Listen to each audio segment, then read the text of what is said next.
أشهد أن لا إله إلا الله وحده لا شريك له وأشهد أن محمدا عبده ورسوله أعوذ بالله من الشيطان الرجيم بسم الله الرحمن الرحيم لا إكراه في الدين لا إكراه في الدين لا إكراه في الدين صدق الله العلي العظيم. My respected elders, brothers and sisters and children, Assalamu alaikum wa rahmatullahi wa barakatuh. First, let me apologize to Yahya, because last month we had a chat about what we were going to talk about, and I gave him a totally different topic.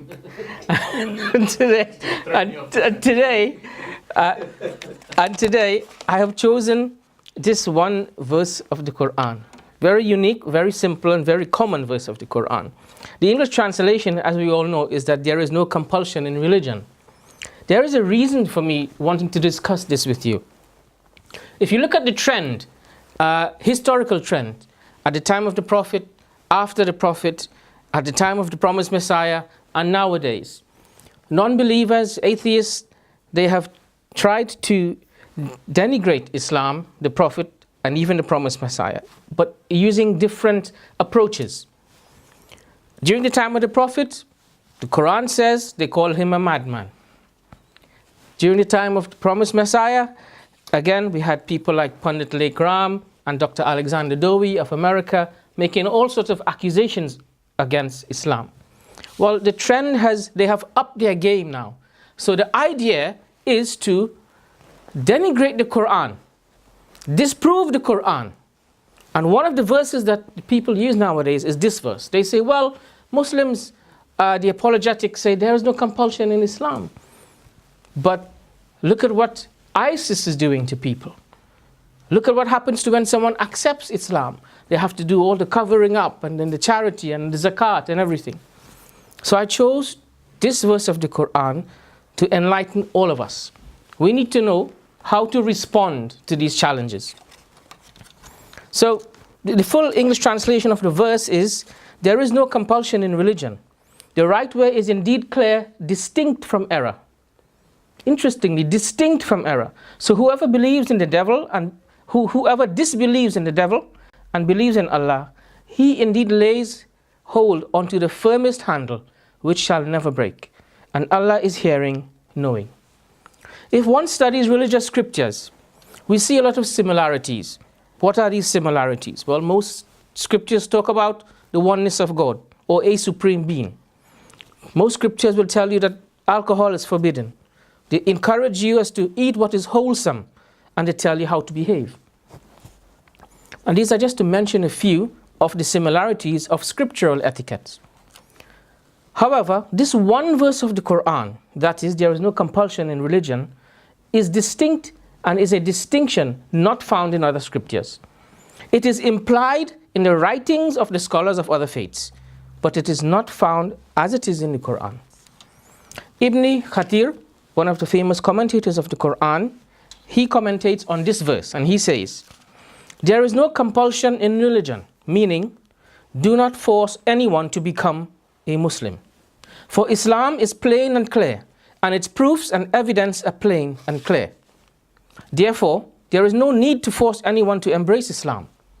Rather, whoever Allah directs to Islam, opens his heart for it, and enlightens his mind, will certainly embrace Islam. It is reported that the Ansar were the reason behind revealing this ayah, although its indication is general in meaning. So I would ask any one of you now, is religious democracy any greater than what we find in this verse?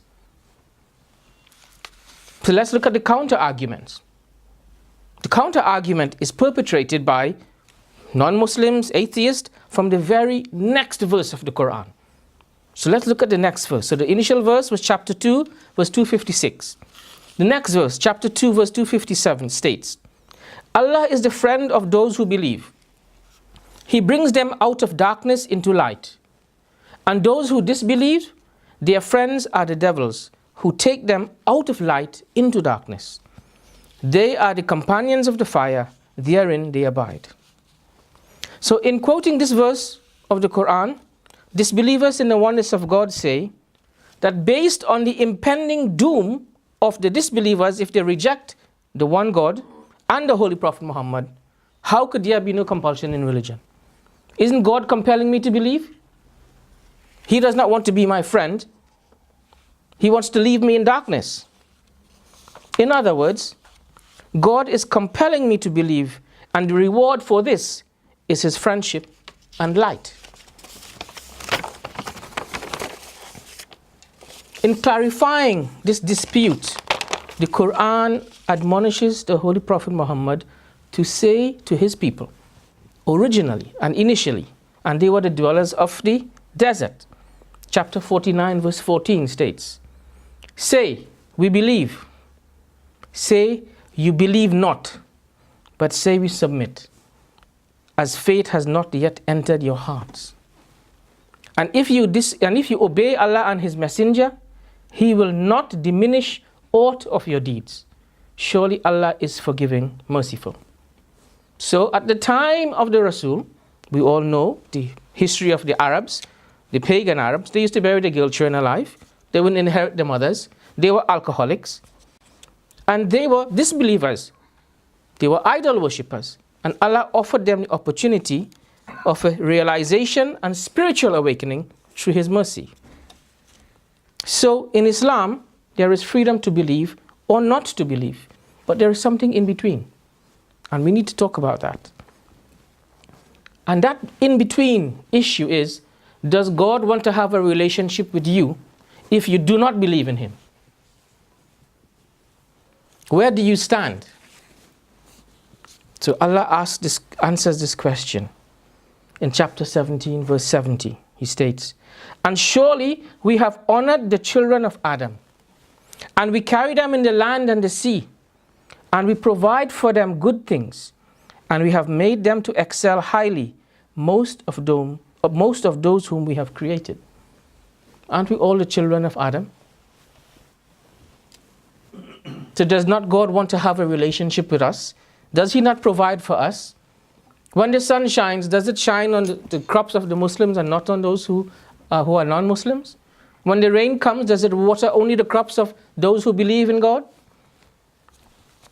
I was listening to a program recently, and it states that the 3 wealthiest people in the world, their combined wealth is greater than the 48 poorest countries of the world. How many of these 3 people are Muslims? How many of them believe in God? One of them is the family called the Rothschild. They own the World Bank. Allah, one of the attributes of Allah is adl, just. Allah is just. And he rewards each individual for their efforts, whether you believe in him or not. Allah says in chapter 3, verse 195. So their Lord accepted their prayer, saying, I will not suffer the work of any worker among you to be lost, whether male or female, the one of you being from the other. We have in our midst here, and we had people who had to give up their life and their career for the sake of religion. We have Nasir Sahib, who is sitting right here, who is a lawyer by qualification, who gave up his life for the sake of Jamaat. We had Muhammad Anwar, who gave his life, left his family in Pakistan, traveled to the West Indies to spread the word of Islam, gave up his life for something. So why should he not be rewarded? Why should you want to not believe and be rewarded? Who sets the goalpost here? Allah rewards even the minutest of good, irrespective of your nationality, your gender, whether you have a faith or you have no faith. And this is the common theme nowadays. I went to a funeral of one of my brother's friends, and she was a lady of no faith. And this is something that actually happened. We were in her room when she was dying, and she asked my wife to go to her bag and take out a little angel. She had a little angel in her bag, and we gave her the angel. And there was only 3 of us in the room: my wife, myself and her. And she was asking us, who are all these people in the room? She don't know who are these people. They're strangers to her. So things happen in the spiritual world that you don't know. But as a Muslim, as a member of this Jamaat, you should understand. So Allah rewards you, whether you have a faith or you do not have a faith. How do we know this? I will give you the verse of the Quran. Allah says in chapter 99, verse 7, whoever does an atom's weight of good will see it, and whoever does an atom's weight of evil will also see it. So the two verses quoted previously make no distinction between the followers of any religion or of no religion. Whether you believe in God or not, whether you believe in a religion or not, the Quran says your good works, your manners, your kindness, your sacrifices will not be wasted. It will be acknowledged and you will be rewarded. What about those who have no faith and profess another faith, and out of respect for you they say Assalamu alaikum or Eid Mubarak? We have people like this where we work. They profess no faith, but out of respect for you they say Assalamu alaikum or Eid Mubarak. What does Allah say about them? Chapter 4 verse 94. O you who believe, when you go forth in Allah's way, make investigation and say not to anyone who offers you Islamic salutation, thou art not a believer. It is not your right to determine what a person has in their heart or their mind for God. That's not your duty to judge. But we take them at face value. That's only for Allah to decide. Allah knows what's in their heart. Say not to anyone who offers you Islamic salutation, thou art not a believer. A very good example of this is a Christian friend of ours who we work together, but when he sees us, he says, Assalamu alaikum. And one day, a young Somalian girl came to work with her headscarf and everything, and he told her, Assalamu alaikum, and she abused him. So we had to call her one side, and I showed her this verse of the Quran. And then she went and apologized to him. There is a psychology behind having the freedom to choose your fate. The ability to choose to believe or not to believe has a great impact on our development and psyche. The following publications and articles highlights the effect on our well-being in having the freedom to choose a fate or an alternative.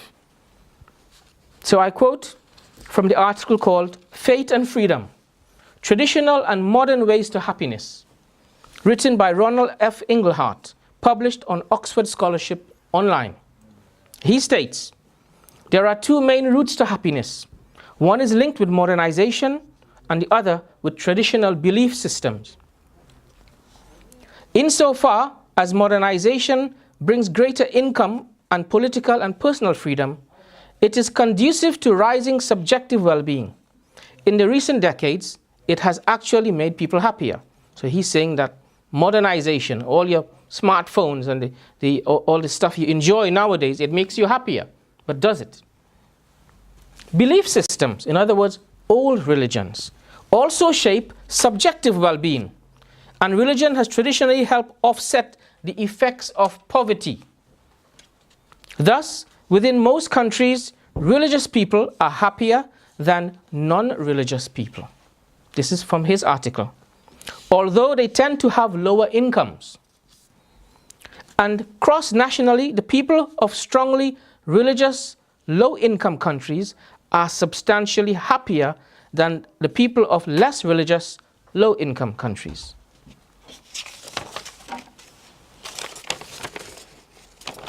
Interestingly, he also goes on to state, today the publics of most ex-communist countries show a weak or negative correlation between religion and subjective well-being.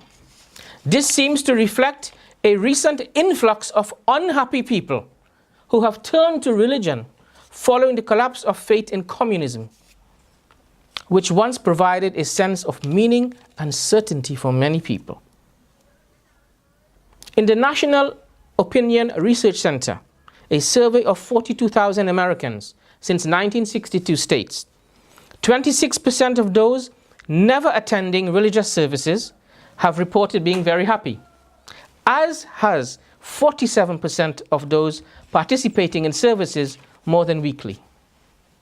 An active faith seems to connect us with others, engenders meaning and purpose beyond self, and sustains our hope that in the end, the very end, all shall be well.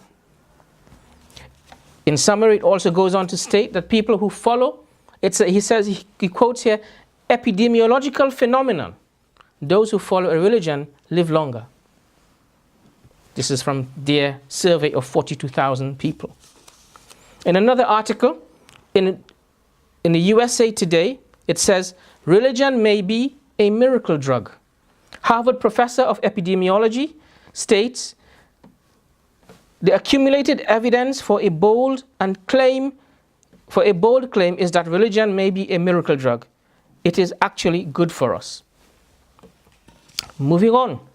The Harvard study of adult development, they took on for the last 75 years, they have been tracking the lives of 724 men. And this is what they state. The clearest message that we get from this 75-year study is this: good relationships keep us happier and healthier. Period. This was not intuitive 75 years ago, and it is now. Just like the millennials, in that recent survey, many of our men, when they started out as young adults, really believed that fame and wealth and high achievement were what they needed to go further and further in life. But over and over the 75 years, our study has shown that people who fared the best were the people who leaned into relationships with family, friends, and community. It's a lot to take in. But essentially, religion is good for you. You live longer. And when you set out your goals in life and you think, well, I'm going to do this PhD, that, and move on, we all do it. But those who fared best were those who leaned into relationships with family, friends, and community, as we have here today. University of Pennsylvania, psychology professor Angela Duckworth, she gives the parable of 3 bricklayers. And this is very interesting, very short. So she approached 3 guys laying bricks, all of them doing the same job. She said, what are you doing? The first guy said, I am laying bricks. The second guy said, I am building a church. The third guy said, I am building the house of God. What does it mean? It means the way you perceive things has an outcome for you. So for the first guy, it was just a job, laying bricks. For the second guy, he's building a church. That's his career. He's a big contractor. He's building churches. First guy, he's just laying bricks.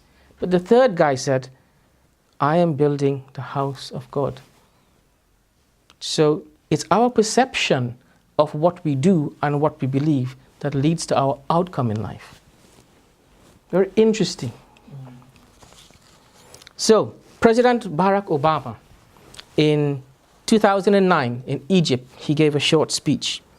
And it says, in his much anticipated speech to Muslims across the world, notably to highlight to his listeners the importance of freedom of religion. And he said in just a few lines, and I quote, people in every country should be free to choose and live their faith based upon the persuasions of their mind and heart and soul.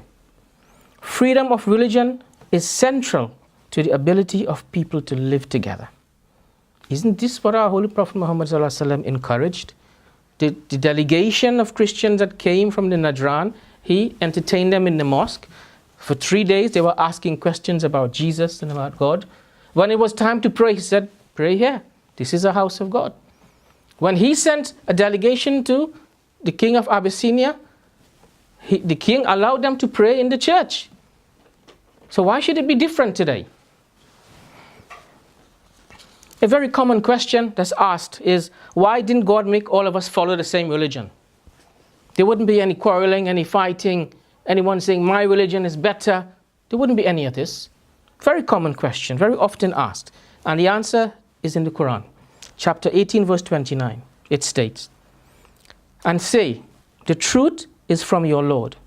So let him who please believe, and let him who please disbelieve. Very simple.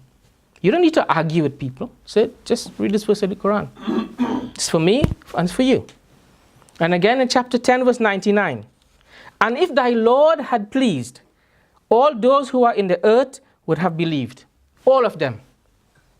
Will thou then force men till they are believers? Allah is asking the question. Will you force people until they are believers? Here is profound proof that in Islam, there is religious freedom. There is no compulsion in religion. No one has the right to compel anybody to believe anything. How much more time do I have? Shall I close here? Yeah. So, I came across two websites where Christians were attacking Muslims and Sikhs and Hindus were attacking Muslims.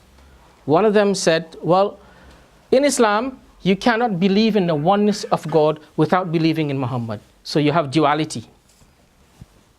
Other than the Christian website, they were maligning Islam about there is no freedom in religion. And I came across a very interesting article. I'm just going to quote a few verses from the Bible. First is from Deuteronomy, chapter 20, verses 10 to 18.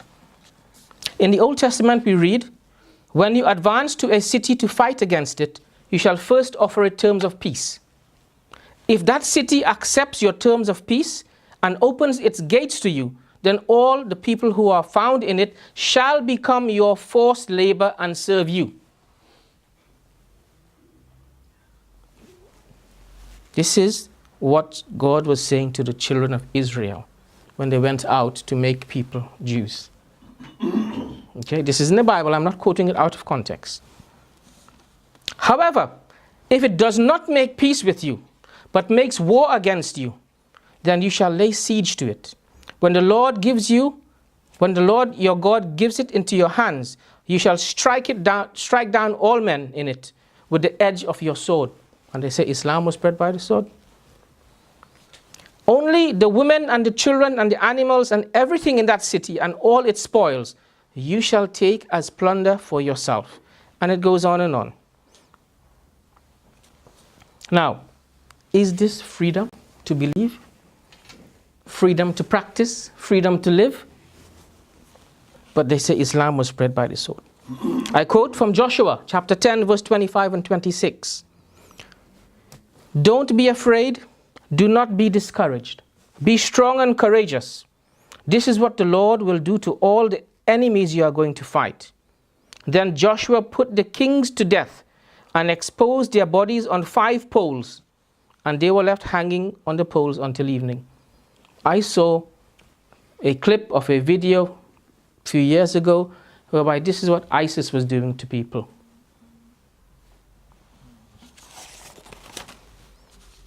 So, is there freedom of religion anywhere? I shall close. In the end, it is our duty to follow the example of the Holy Prophet Muhammad sallallahu alaihi wasallam. If we come up against abuse in relation to this issue, we are asked in the Quran, Allah has asked us, and the servants of Allah, the most gracious, are those who walk in the earth in humility. And when the ignorant address you, say to them peace. Chapter 25, verse 63. And finally, the beautiful surah of Al-Quran, one of the last few surahs, Kul ya ayyuhal kafirun, la abudu ma ta'budun, wala antum abiduna ma'abud, wala ana abidum ma'abadtum, wala antum abiduna ma'abud, lakum dinakum waliyuddin. Say, O disbelievers, I serve not that which you serve, nor do you serve that whom I serve. Nor shall I serve that which you serve, nor do you serve him whom I serve. For you is your religion, and for me is my religion. Assalamu alaikum wa rahmatullahi wa barakatuh.